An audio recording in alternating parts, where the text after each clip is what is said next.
Are you frustrated with where you are? Then you must understand the power of your mindset.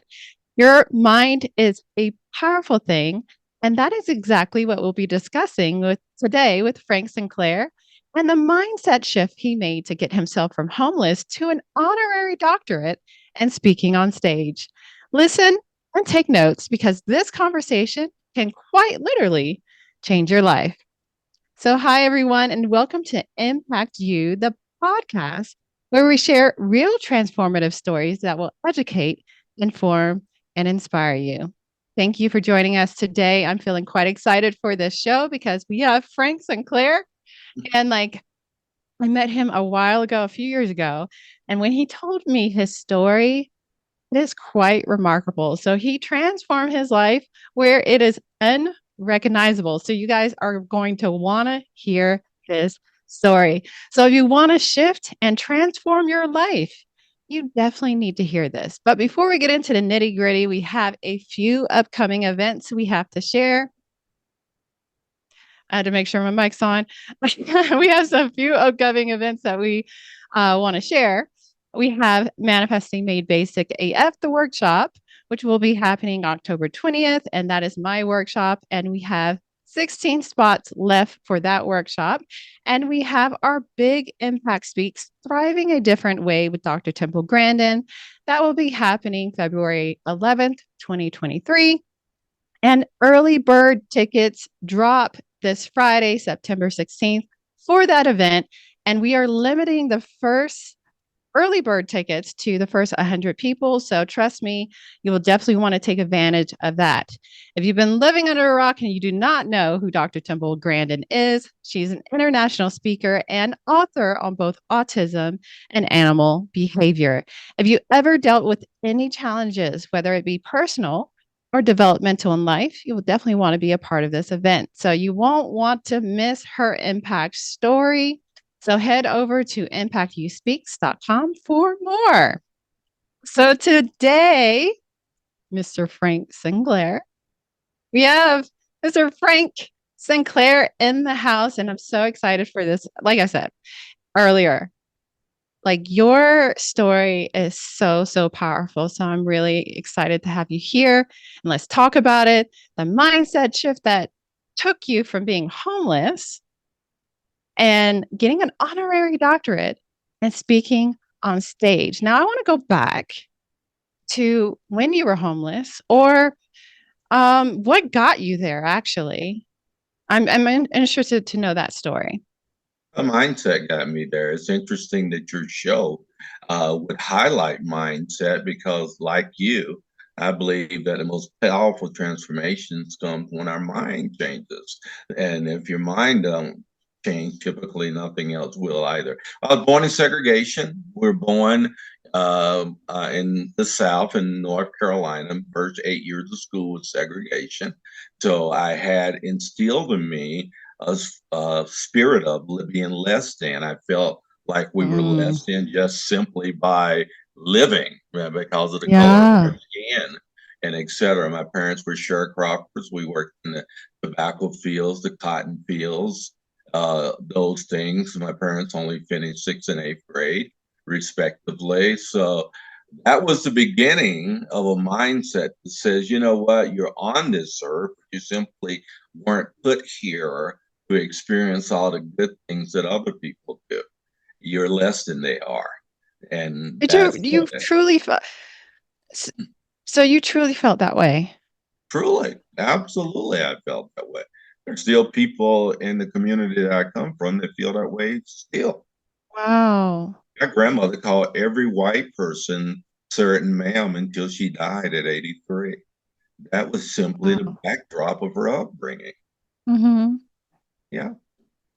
So I'm curious because I always feel like you don't know what you don't know. And so we grow up in these mindsets and we it's not experience, we develop these mindsets and they're based on what we don't know.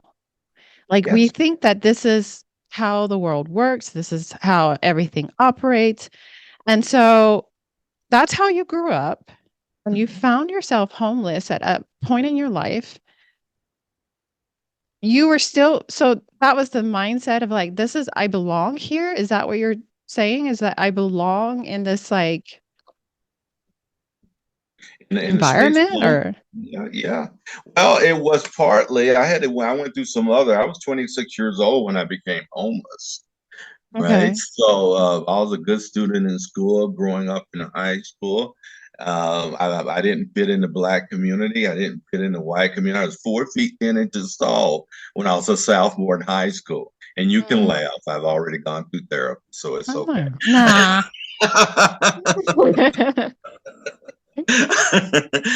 Because all the girls in school were laughing. I was the shortest person in high school. I mean, Really? woman or man. It was so odd because my dad was 6'1", my mom was 5'8", and here I am being 5'10". I mean 4 feet 10 inches tall. Wow, okay. Yeah. Yeah, and I was kind of a nerdish kid, and so I didn't fit Weren't in. I we wasn't all? Right? well, I wasn't cool enough to fit in, right? So didn't fit in Mhm. the black culture, didn't fit in the white culture. So that Mhm. reading was my escape, and academics were my escape. Since I Mm. felt, well, since I didn't fit in, this would be the place I can go into this place of fantasy where everyone fits in if they want Yeah. to. Yeah. So I finished high school because no one told me I could go to college, and I joined the Air Force. Okay. And that's how I ended up at Peterson Air Force Base here in Colorado Springs when I was 18 years old. And the military fit me like hand in glove, Amber. I mean, it was the first time I'd ever had a white friend in my entire life, ever, Mm. when I Mhm. came here to Colorado. And they treated me so well. They were mentoring me and giving me opportunities. I was one of the top airmen at Peterson Air Force Base in the whole 3 years I was there, and left, went to another base for 18 months in North Carolina, and finished my 8 years in the Air Force at Kadena Air Base, Okinawa, Japan. And while I was there in my seventh year, I became the second youngest person of my rank in the entire Air Force. So my movement was swift. But when you come from Mhm. the backdrop of life that I came from, I'm not saying Yeah. everyone goes through this, but I did. Right. Yeah. All of that stuff hadn't been dealt with. It was still in Mm. the background of my mind that I didn't. And the only Yeah. thing I could hear in my mind was, Frank, you're a fraud. They're going to find you out. You know you don't deserve this. So I started That drinking. imposter syndrome? Oh my God. Yeah. It got you too? It got you too, Frank? Got me too. I think if you look it up in a dictionary, my picture's there. I wanna kind of stay here a little bit because I find that so many people so I actually had experienced this myself, and, perhaps I'm still experiencing it. Who knows? I had a conversation with my business coach, and she brought that up, and I had not really I had heard of it. I mean, and being in personal development, you hear about this imposter syndrome all the time, Yeah. but you always can I feel like that's something you can always see in someone else, Mm. but you can't see it in yourself. Like, "Oh, am I experiencing?" No, of course I'm not experiencing imposter syndrome. So I would love to, and I think that so many people experience it, right? I truly do. And I Yes. really want to like stay here for a moment. So you thought you were a fraud. So you came from you grew up a certain way, you felt like you were inferior. You went into the Air Force, you went in the military, and then you started accomplishing some things and, making a way for yourself. And you've had this in the back of your mind saying, I'm a fraud. I'm a Yeah. fraud. I'm just curious the how that even did you like was it an epiphany one day that you were just like felt that way, or you constantly heard that and you knew that you felt like I'm just curious at how you came to that conclusion. Well, it felt as though, really, and I know it wasn't an audible voice, but it felt like 24/7 Mm, as I walked around. Those were the messages that were being whispered in my ear.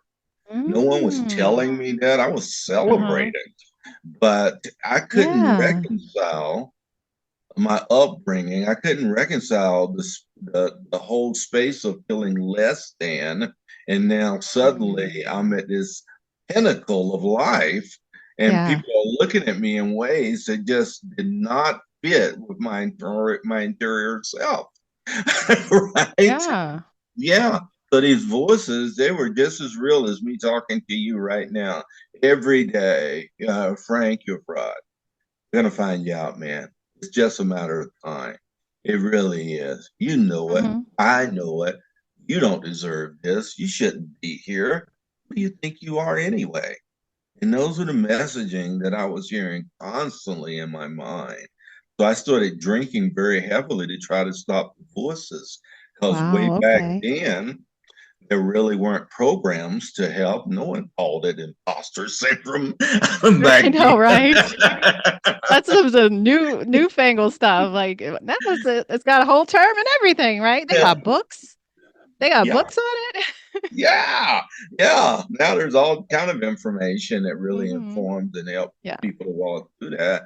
Back then, it wasn't, Amber. It was just Yeah. simply, if you came out with this, and even in the military today, any semblance of mental disorder or a function really can hurt careers and hurt your movement and all of those things and your manhood and, and et cetera, et cetera. Sure. So I Yeah. had no one to turn to. And once again, I want to be clear. I'm not blaming the military and I'm not pointing at Right. anyone else. I believe the greatest space of leveling up your life and your business is taking 100% responsibility for your own movement. Absolutely. Yeah, so Absolutely. yeah, so not that I'm just giving a narrative the way it was. So Hmm. between year 7 and 8, my drinking caused me to fall off the wagon so badly that when I got to year 8 and it was time to re-enlist in the military again, they wouldn't even let me. That's how badly I Oh, felt. So okay. I sabotaged my Air Force career. Wow. And you hear that a lot, people are like, I'm sabotaging myself and these kind of things. And that's where definitely the mindset shift has to happen and occur because, gosh, I forget his name, but they say it all the time that even if you start seeing success and you start moving forward in your life, that if you don't do anything about that mindset, that subconscious mind, that narrative that's in your head, it's going to self-sabotage you to take you back where you belong. And I did Absolutely. air quotes for the people that are listening, but where you belong in your in your subconscious mind. Mhm. And so I'm curious, okay, so you went into the military, saw some success, you started self-sabotaging, you Mhm. had that imposter syndrome come up. Then they did not let you reenlist. I'm curious to how that what was going through your mind at that point? I'm like, you had seen success, especially growing up the way that you had. And you were like, oh, now I'm starting to see success. And I'm sure that felt really good. And then it's like, now I'm back to square one. Like, what was going through your mind? Like, did you have like did you feel self-defeated or did you like, well, maybe I'll need to do something else or like what is going on with me? Like how was that for you? Yeah, I'll be perfectly honest. For me, it was a feeling, of course, initially, because I felt like I let people down, people that had believed in Mm. me, people that had Mhm. helped to propel me forward and give me opportunities that I may not have had otherwise, people that could see in me something that I couldn't see in myself. But at the Yeah. end of the day, I came to the conclusion that, of course, this makes sense course, this is Mm. what would happen to me. Because after all, look how I was raised. Look at the narrative of my life. I was just an anomaly, an 8 year stop along the way, getting back to whom I really am. You felt like you deserved that. Absolutely, I felt that Mm. 100%. So, the best laid plans of a drunk. I said, I'll marry my Japanese girlfriend and stay in Japan, right? That was my Mm. original plan. But the military wouldn't let me discharge on foreign soil, so I had to come back to America to discharge. The only reason Mm. I'm here today is that Okay. I had to come back, went to North Carolina, went to my family and say, hey, great to see you guys, but I'm heading back to Japan. I have a fiance there, and I'm going to marry her, and I'm going to stay there the rest of my life. And just had a wild alcoholic urge to come back through Colorado Springs one last time on my way back to Japan. And that's how Mhm. I ended up here on my second time around. I holed up in Mm. an old motel down on South Nevada for 3 weeks. I did what any respectable drunk would do. I went out every night and got blitzed. And I was the life of the party because I needed my identity affirmed some way. And Mm. anyone that was near, I would buy drinks. And I woke up 3 weeks later in that motel. I had blown all my money. That's when I became a homeless guy on the streets here in Colorado Springs. Wow. That's a wild ride. And So, and so I'm curious, okay? So you now have an honorary doctorate and now you're speaking on stage and you're one of the most motivational people that I know. So how like you were on the streets and from what I remember you saying, you somewhat enjoyed it, oh, right? yeah, it totally fit. It totally fit what was in my mind in the moment. Yeah, okay. So the only way that I could reconcile the failure was Mhm. to go inside of the space that I was in at the time and say, yes, I'm just gonna and I'm just gonna make myself one of the gang here. Of course, this is my people. I finally found my tribe in life. Mm. And this is where I sensed this is where I was supposed to be anyway. I might as well make the most of it. And I just started developing relationships. And what most people don't realize, there's a culture in homelessness as well. Mhm. And I'm one of the white collar homeless people because I'd already finished a business degree while I was in the Air Force and et cetera. And the white collar homeless people, two of the people, my best friends in homelessness, had doctorates, right? And they just Wow. decided to check out. Education is, we enthrone that and we put it to a place where we think is the panacea of life. And if you're very well educated, then you should be doing spectacular things. And that's not necessarily true. There's a lot of educated people in the homeless community. There's a lot of educated people that have even yet to touch the outline of their potential yet, right? So Mhm. it's not panacea. You have to have actionable ways forward. And as you began this show, you talk about mindset shift. A lot of education doesn't shift your mind. Right. Yeah, Exactly. if you're stuck in a negative mind space, if you're stuck in, not if you don't have a growth mindset, you're stuck.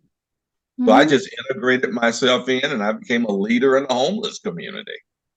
And Mm. we had rules and all those things. And if you violated those, then you would lose the protection of the community. And navigated that because I thought that's where I was supposed to be. Mhm. So I'm curious because it really feels like you accepted, okay, this is where I'm supposed to be. This makes sense, and oftentimes for people to get to the next level, they have to have some sort of why, some drive to want to shift their mind to be able to go to the next level. But you really seem like you were just like very comfortable. Hey, this is what it's supposed to be. Mhm. So there had to be something that occurred that was like, there's got to be more for me, right? There's got to be something different. Or was Not there quite. not? No, not for me. No. It's like not for me. But like how okay, now we're okay. So you were on the streets, Yes. like now in your life, you are speaking on stage, you're doing all of these things. You have your own business. There had where's the shift? There had to be a shift. There had to be something that was like, I want more, or I don't know. like for me, I think that I just have this mindset as like I only got one shot at this thing called life. And I might as well do it. Do it big, maximize my time here because why not, right? Like why not see tap into the potential in which you were saying, like tap into that potential because we learn about kinetic and potential energy. And I can go into quantum physics of it all. I'm into that stuff. But like tapping into that potential and seeing what is possible and imagining it, the vision of it, right? The feeling of it. And I there what was the trigger for you that made you think say like I can really cuz what you're doing now is actually transforming people's lives with your story. Yeah, yeah, well, for me, I was incredibly comfortable. I want you to think of the We uh, know, Frank. Frank is like, I was good. I belong. I was.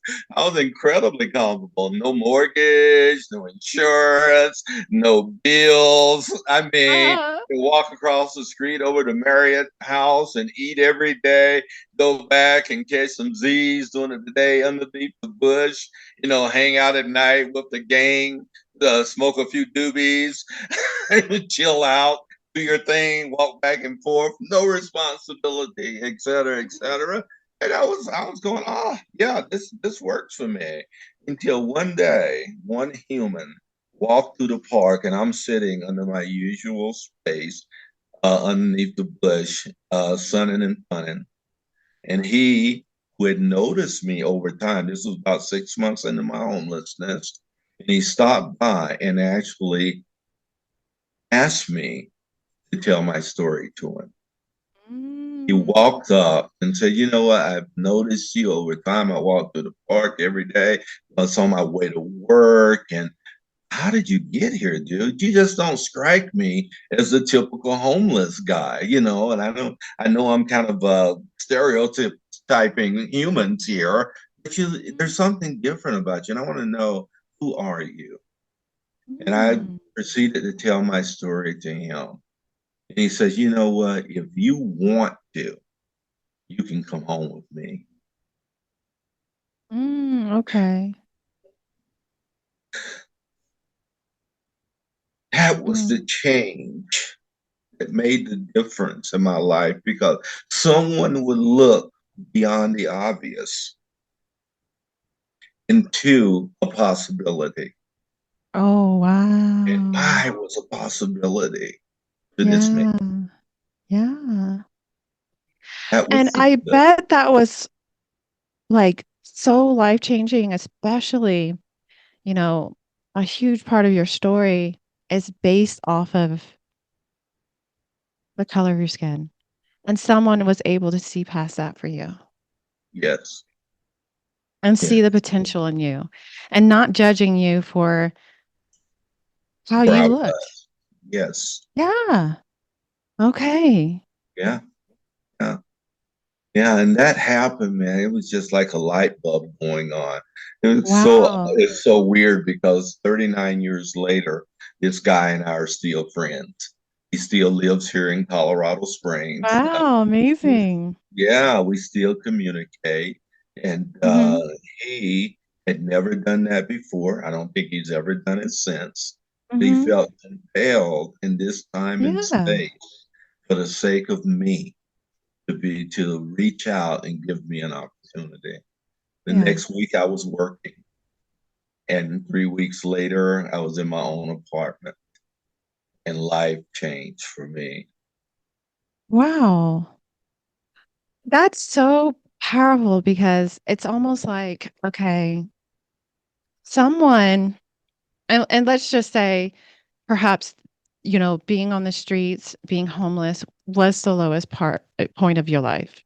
I'm not sure, but like it seems like that would be a reasonable deduction, right? And at that point in your life where you are at, someone sees the potential in you And I think that, and if I can just feel into it myself, I'm like, I think that most people just want that. People yearn for that. People, and I just think that's so powerful. And sometimes that is the thing that can really change someone's life is just being seen Yes. for who they truly are, Mhm. being seen. And Yes. so that seems like that really like was so powerful in your life and you started working, you Yeah. started getting on your feet, you had a place to stay and things like that. And you had for I don't know, perhaps the first time in your life been really seen for who you are. Not because of what you were doing in the Air Force or anything, but who you truly were. And now you're like, okay, life is different. And that point, like it seems like life really just kind of became different. And now you're actually sharing your story and actually impacting people in such a positive way. What made you want to do that? Well, I believe that every challenge that one goes through in life, you go through it so that you can use it to serve other humans. That's the Absolutely. point. It Yep. really is. And that's why people are so frustrated in their movements because they think it's all about them, right? So Right. Yeah. that's why they resist challenges, resist all of the things that come in their life because it's about them. And it's Mhm. not. And this was the beginning of me being able to see that life wasn't about Frank Sinclair. And because it was incredibly wrapped up into me before then, it was all about me. I was a proud young man. I had all these accomplishments. Look at all these things I had done. Look at Yeah. me, right? Where's the applause, et cetera, et Mm. cetera. So I had to go to those depths to understand that life wasn't about me. I'd love to tell you that it just flipped instantly and I became humble and, and all these things immediately. Right. Yeah, but that's not the process of life. It really Yeah. is the bumps, the pain. I call it leveraging your pain because you go Mhm. through pain so that you can create process that makes a difference for other people. 1 year later, I was the chief of the fuels division for Raytheon at the Air Force Academy at 27. It was Wow. insane. Once again, I was thrust into the spotlight, right? And Mhm. I feel like God had really created space for me, and I met my wife in church because this guy led me through a spiritual journey as well. And it was the Mhm. first time that I'd ever explored that as a Oh, possibility. okay. Yeah, so that ignited my faith, and at the same time, met my first wife. So you can tell it hasn't been a perfect ride because Yeah. Michelle We all now have is my those. second wife, right? Yeah. We were married for 20 years, and my children came from that. And all three of my children are business executives in Denver today, with amazing careers. I think my daughter is one of the most recognized name in America, not just in Colorado, right? Mhm. So the movement of my children and to see their work and what they do inspired me to one day look in the mirror and said, what's the common denominators behind your children doing so well? And I had to raise my hand, and I was one of those. They had been raised in my household, and I had done Yeah. leadership development, interpersonal communications, diversity, all that type of work in corporate life as well. So that's when I started Dream Again as an enterprise because I Mhm. realized that I was put on earth to coach and mentor entrepreneurs into their forward movement so that they can realize what they were put on earth to do, lean into that, and become their best selves in the journey. Mhm. So, I wanna go to the mindset shift. What was what would you say was, you started working and you started going and life started unfolding for you. And what would you say was the mindset shift that really really led to the unfoldment of your life? to I where it think is now. when I mentioned that taking the focus, knowing that life is about service, and Yeah. service to others was a gradual mindset shift. It didn't just happen Hmm. overnight that I just forgot about me and began serving everyone else. Yeah, I know, right? And that's been a journey even till Hmm. today because I think human beings, no one needs to be hard on themselves because we're naturally selfish. Yeah. That's our natural inclination is to be selfish, to make every enterprise that we do, all of our movement about us.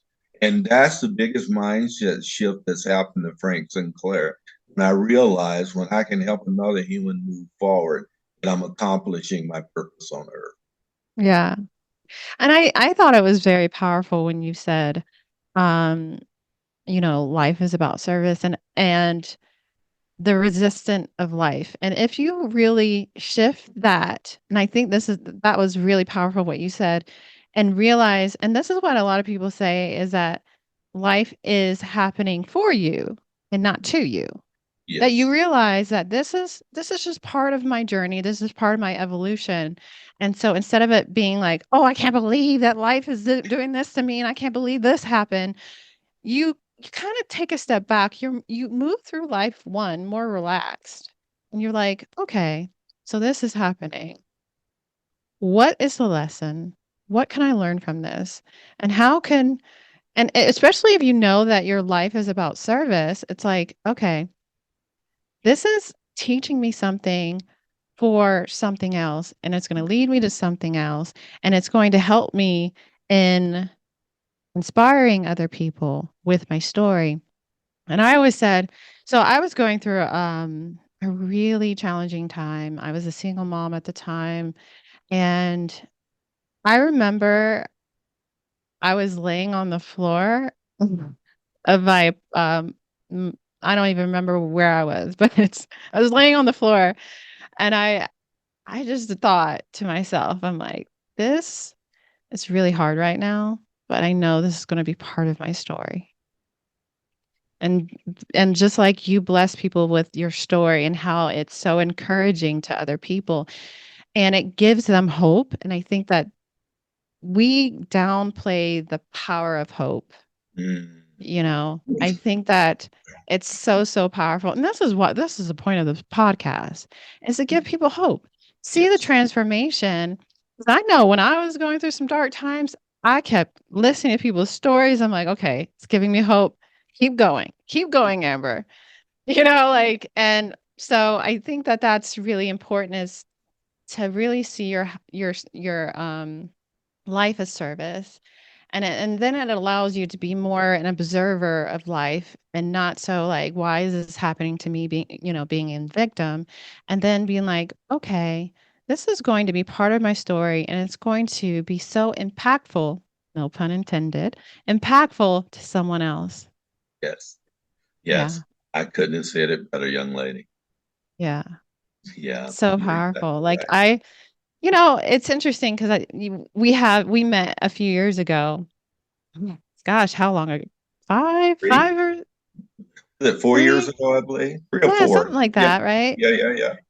And I just remember, like, meeting you for the first time and, like, hearing your story, and then I was, like, looking across the table at you in your suit and, like, your name tag, Dream Again, and which I love, which is what we're talking about, Right. inspiring people to dream, keep dreaming, Mm. like, I can go off on a tangent on that one too because I feel like once we tell kids all the time, keep dreaming, dream big, all this stuff. But then when you become an adult, it's like, okay, with that dreaming stuff, we were just kidding.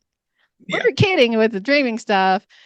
No, don't do that anymore. And it's like, wait, I'm at the point where I can actually start seeing my dreams to fruition. And now you're telling me to stop dreaming, but that's a whole nother story.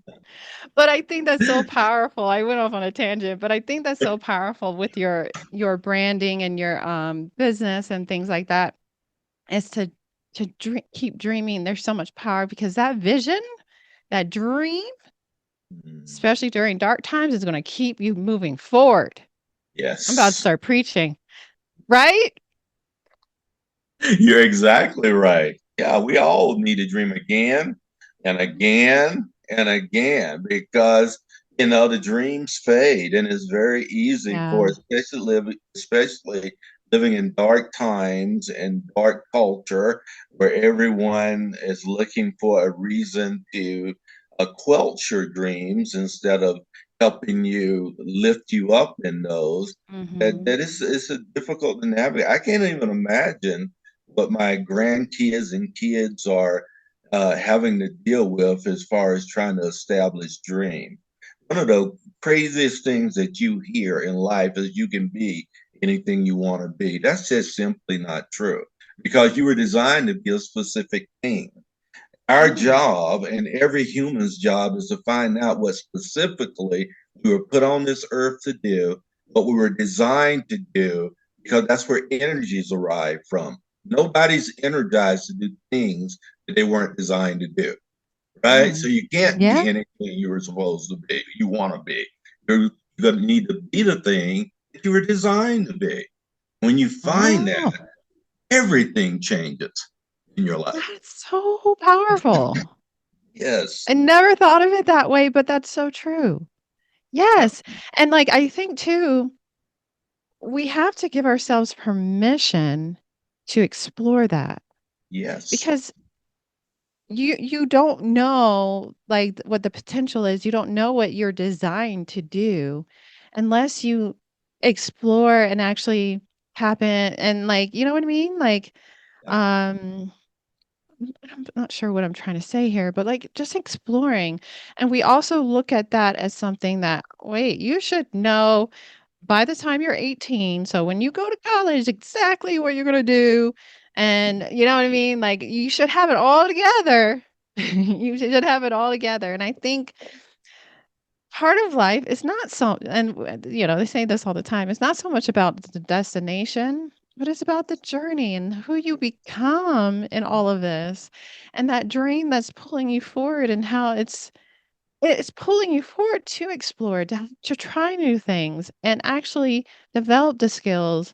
And I say exploration is so amazing because, like you said, who are you designed to be? And in that exploration, you're going to find out, oh, I'm not that good at that thing, Yeah. or I'm amazing at that thing, or that doesn't feel good to me, or that feels amazing and incredible to me. These kind of things, right? Yeah, and here's the rub. It's because the narrative growing up is that, you can be inclined, for instance, a kid could be really inclined towards math, right? And they can do it great, but it may not be their design. You can be Hmm. good at stuff, and here's the confusion that people are good at things they weren't designed to do. Right? Yeah. Amber Turner, you're good at a number of things, Yeah. right? Yes. Yes. Yeah, absolutely you are. That doesn't mean you were designed to do a number of things. There's a specific thing in life that you were put on this earth to do. And our job is to work hard and to stay curious in the journey so that that thing comes up before us and we see it and then we're lit up by that thing. Mhm. Because what does passion mean? Passion, the original word is passio, Passio. That's a Latin word for passion, and it means suffering. That's what that's the For real? it does for reals. Yeah, that's why Mel Gibson's What? movie was called The Passion of the Christ. It wasn't because he had passion for us, which he did, but it meant this Yeah. was the suffering of the Christ. Right? So that's Wow, what okay. passion means. So when you say Hmm. you have a passion about something, you're willing to Yeah. fall on a sword for that. Not only are you Yeah. willing to live for it, you're willing to die for it. Because Mm. that thing has become such a touch point in your life that you can't live without doing it. That's passion. Wow. I love how you said to be curious too. I think that's so important is to be have that curiosity, that childlike curiosity and like live life like, and I see that in you too. Like you're very childlike and smiling all the time and that's important because I don't know about the suffering part, but like Like, You know what, Amber? You do know about the suffering part. Every human does, because suffering's inevitable. that's Growth is true. optional. Growth is optional.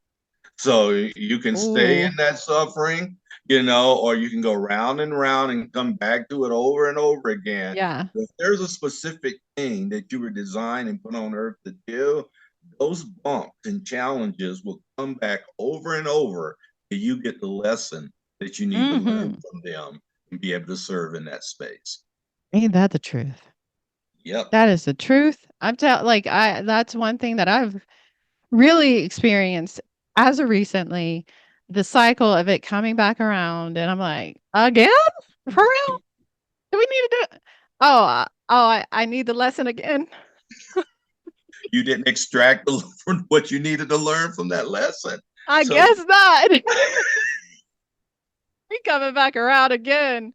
And I'm like, but you know what? And I love here's the thing that I love about you is your spirit. And I think that this is really important. I feel like a lot of people are missing is the childlike curiosity, the like just fun, play, curious, like be this way and not because that's going to alleviate that resistance that you were talking about earlier too. Is that okay, now I can be more of an observer and see what is this about? What is there is it coming back around? Am I aware enough to see if it's coming back around? Is there a lesson here?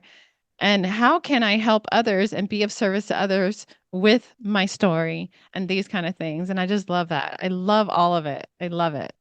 an Yeah. opposite of curiosity is cynicism. If you're not a curious human being, you'll live most of your life cynical. Cynical Mm, about your movement, cynical about the things that happen to you because you're not extracting the lesson. If you don't yeah. extract the lesson, you can't be anything but cynical. Yeah. Yeah. Yeah. And what a space to be. You ever seen an old cynical person? Who wants I've to be seen young around ones that? too. They're horrible. Have you Yeah. ever seen an old curious person? Oh my God, full of joy and life Yeah. and laughter and injecting stuff because it gets hardened. And over time, if you don't flip the script and say, I choose to be curious in life, because there's so much to be curious about, Hmm. particularly of the humans, there's so many stories to be heard Yeah. and things to be heard and things to experience through life. If you can flip the script to curiosity, life will change for you exponentially. Absolutely. Totally agree. Yeah, Well, you guys heard it here on this podcast, Mr. Frank Sinclair. I think that just for the listeners, understanding the power of service, understanding and being aware, and actually, what's the word I'm looking for? Being accepting of, not that's not the word, but being curious, being playful, um, and knowing I think that's the biggest takeaway I wanna say here is that the curious and being of service and knowing that and that's gonna help you navigate through life so much easier if you can come from that mindset. And it's really gonna help you shift to higher and higher levels. Because if you're curious about your life, then it's like, "Oh, well, what can I do? What is my potential? What am I capable of?" And I think that's so powerful. And I do thank you so much for sharing your story on this podcast with us. very well. Thank you for being here. Is there anything that you want to leave the listeners with? Uh, but just with this, people ask me often, why are you an encouragement coach? Because here's the reason. Here's three reasons why. Because no one's ever walked up to me, Amber, and said, you know what? I am so encouraged by my marriage that I'm divorcing. No one's ever walked up to me and said, I'm so encouraged by school, I'm dropping out. No one's ever Mm, walked up to me and said, I'm so encouraged by my business that I'm closing the door.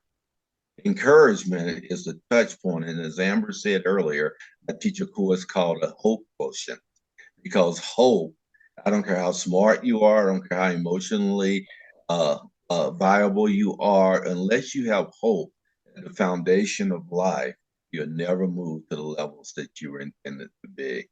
So hope Mhm. creates encouragement, creates movement, and all of life becomes much better for it.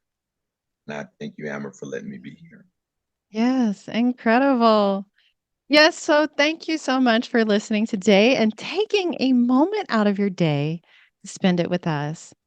All of Frank Sinclair's information will be below this episode and in the show notes. And we will check you guys in the next episode. So, hey guys, I hope you enjoyed that podcast. If you did, like, comment, and subscribe. Comment your favorite part below. I would love to know that. If you're looking to transform your life, if you're looking to up level your life, this is definitely the podcast for you. So, we're sharing real transformative stories that will educate, inform, and inspire you. So, definitely download us on your favorite podcast platform, and we will check you guys in the next episode.